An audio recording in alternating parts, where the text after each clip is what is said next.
आज हम देखेंगे फ्लावरिंग प्लांट्स में सेक्सुअल रिप्रोडक्शन के दौरान होने वाले स्टेप्स के बारे में। सभी स्टेप को मैंने इस तरीके से लिख दिया है और इसी क्रम में ही हमें इन स्टेप को डिटेल देखना है। तो सबसे पहले हम लोग देख लेते हैं माइक्रोस्पोरोजेनेसिस एंड मेगास्पोरोजेनेसिस। कल का जो क्लास था उसमें मैंने इसका थोड़ा सा बता दिया था कि माइक्रो एंड मेगा स्पोरोजेनेसिस किसे कहते हैं। माइक्रो स्पोरोजेनेसिस जो होता है ये मेल गैमिट का फॉर्मेशन होता है, ठीक है, मेल गैमिट फॉर्मेशन। एंड जो मेगा स्पोरोजेनेसिस है ये होता है फीमेल गैमिट का फॉर्मेशन, ठीक है। मतलब इतना तो ये हुआ कि माइक्रो स्पोरोजेनेसिस में किसका फॉर्मेशन हो रहा है, मेल का, मेगा स्पोरोजेनेसिस में हो रहा है फीमेल का, लेकिन कहाँ होता है, ठीक है, कहाँ होता है ये सभी का हम लोग पूरा डिटेल देखेंगे, ठीक है। लेकिन जब हम लोग देखेंगे तो अभी मैं ये क्या है ऐसे ही बता दे रही हूँ इनको शॉर्ट में इस तरीके से। नेक्स्ट में हमें देखना है development of male and female gametophyte, यानी कि जो भी मेगा स्पोरो और माइक्रो स्पोरोजेनेसिस के थ्रू क्या बन रहा है, मेल और फीमेल गैमिट का जो फॉर्मेशन हो रहा है उन सभी को क्या होना है, अब उनका विकास होना है, ठीक है। किसके लिए, ताकि वो फ्यूज हो सके, मतलब उनको मेच्योर होना है ताकि उनमें फर्टिलाइजेशन की प्रोसेस हो सके। तो सेकेंड क्या होता है, उनका डेवलपमेंट होता है, किसका, मेल और फीमेल गैमिटोफाइट का, ठीक है। नेक्स्ट में जब ये क्या हो जाते हैं, क्या बोलना चाहिए, मैच्योर हो जाते हैं, तब के कंडीशन में इनका गैमिट ट्रांसफर होता है। गैमिट ट्रांसफर के बाद अगला स्टेप होता है पॉलिनेशन का, यानी कि परागण का। परागण की क्रिया के बाद जैसे ही मेल और फीमेल गैमिट आपस में क्या होते हैं, फ्यूज होते हैं, तो उस क्रिया को बोला जाता है फर्टिलाइजेशन, ठीक है। फर्टिलाइजेशन के बाद क्या बनता है, जाइगोट का फॉर्मेशन होता है, ठीक। फर्टिलाइजेशन में क्या होता है, मेल और फीमेल गैमेट का क्या होता है, फ्यूजन होता है। तो फ्यूजन के बाद जाइगोट का फॉर्मेशन होता है। तो उसके बाद हम लोग क्या देखेंगे, development of zygote and embryo. Zygote का फॉर्मेशन होगा, जाइगोट के डेवलपमेंट से क्या बनेगा, एम्ब्रियो का।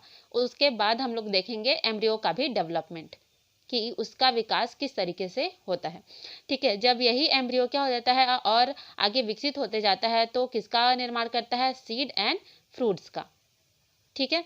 इस तरीके से इन सभी स्टेप को हम लोग डिटेल स्टडी करने वाले हैं। अब हम देख लेते हैं स्ट्रक्चर ऑफ एंथर। एंथर का मैंने यहाँ पर डायग्राम बनाया हुआ है। इस तरीके से आप लोग जो फ्लावर के विभिन्न क्या होते हैं, अंग होते हैं, उसमें हमने क्या क्या देखा था, स्टामेन एंड पिस्टिल, ठीक है। तो स्टामेन क्या होता है, ये मेल रिप्रोडक्टिव पार्ट होता है, जिसके बारे में हम लोग स्ट्रक्चर थोड़ा देख लेते हैं। तो स्टामेन जो होता है ये क्या है, टू पार्ट से मिलकर बना होता है। फर्स्ट क्या है, anther, second is filament. Anther और फिलामेंट को क्या है, मतलब जोड़ने का कार्य यहाँ पर एक भाग करता है, उस भाग को बोला जाता है कनेक्टिव या फिर संयोजी। संयोजी का कार्य क्या होता है, दो चीजों को जोड़ने का, मतलब जोड़ने का कार्य होता है, उसी चीज को बोला गया है यहाँ पर कनेक्टिव। एक कनेक्टिंग लिंक बनाता है ये संयोजी, किसके किसके बीच, एंथर और फिलामेंट के बीच, ठीक है। अब यहाँ पर हम लोग देख रहे हैं कि यहाँ पर कितने लोब पाए जा रहे हैं, दो, ठीक है, 1 एंड 2।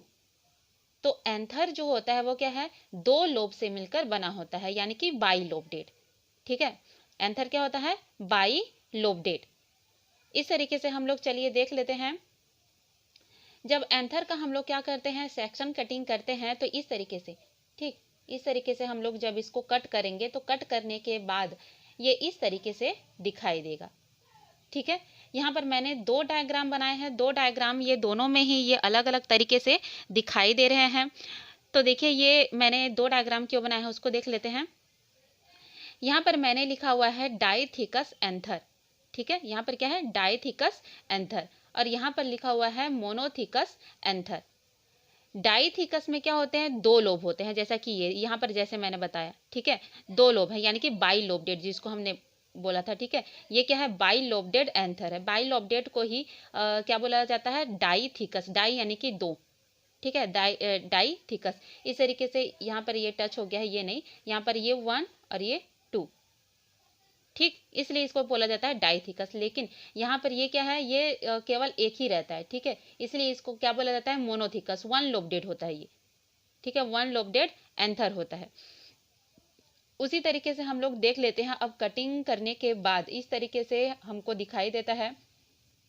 तो जब हम लोग इसका देखते हैं तो चलिए इसमें देख लेते हैं, ये जो बीच में रेड कलर के हैं ये कहलाते हैं माइक्रोस्पोरेंजिया, ठीक है, क्या है, माइक्रोस्पोरेंजिया।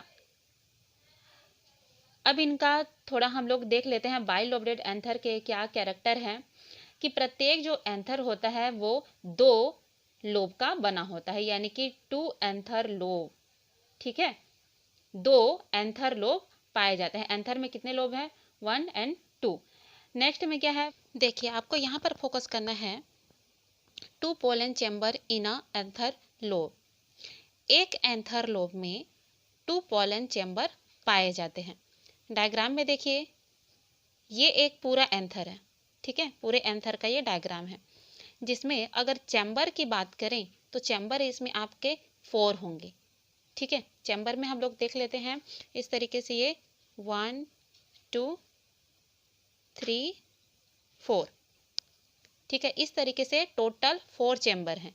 लेकिन क्या पूरे एंथर में, ठीक है, एक एंथर में 4 चैम्बर है, 4 पोलन चैम्बर है। लेकिन यहाँ पर मैंने क्या लिखा हुआ है, 2 pollen chamber in a anther lobe, ठीक है, एक एंथर लोब में कितने पोलन चैम्बर हैं, 2, ठीक। तो इसी तरीके से ये वाला यहाँ से मान लीजिए ये डिवाइड होता है, ये है 1 एंथर लोब, ये है सेकेंड एंथर लोब।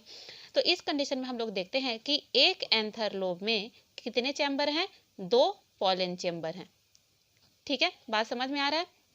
उसी तरीके से नेक्स्ट में हम लोग देख लेते हैं। लेकिन एक और चीज़ है, यहाँ पर देखिए मोनोसियस में क्या होगा, चलिए इसको इस तरीके से ये कर देते हैं, तभी आप लोग को ये समझ में आएगा। ये 1 ही लोब रहता है, ठीक है, 1 लोब, ये बीच में ये फिलामेंट तो रहेगा ही, ठीक है।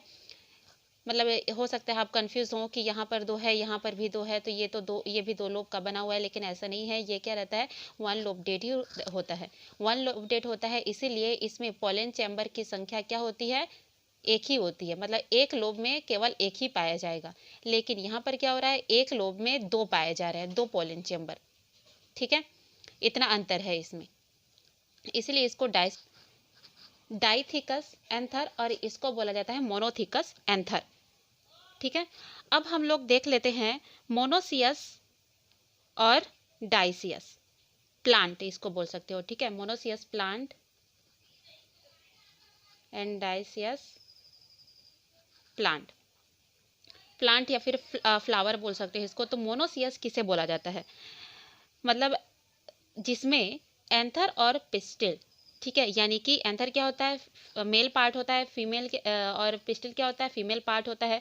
यानी कि दोनों मेल एंड फीमेल एंथर और फिलामेंट जब वो एक ही पौधे पर पाए जाते हैं, ठीक है, जब वो एक ही पौधे पर पाए जाते हैं तो उनको बोला जाता है मोनोसियस प्लांट। मोनो मतलब एक, ठीक है, तो यहाँ पर एक किसको बोला जा रहा है, प्लांट को। एक ही प्लांट पर दोनों पार्ट पाए जाएंगे, दोनों रिप्रोडक्टिव पार्ट एंथर और पिस्टिल पाए जाते हैं, तो उसको बोला जाता है मोनोसियस, ठीक है। यहाँ पर थोड़ा सा उल्टा है ना, ऐसा नहीं बोलना है आपको कि ये दोनों एक पाए जाएंगे, इस कंडीशन में नहीं, ये सिंगल प्लांट होगा, ये एक ही पौधे पर पाए जाते हैं तब जाकर उसको एंथर और पिस्टिल पाए जाएंगे, तभी उसको मोनोसियस बोला जाएगा। उसी तरीके से अब ये क्या हो जाता है, डाइसियस। नेक्स्ट में क्या दिया है, डाइसियस प्लांट।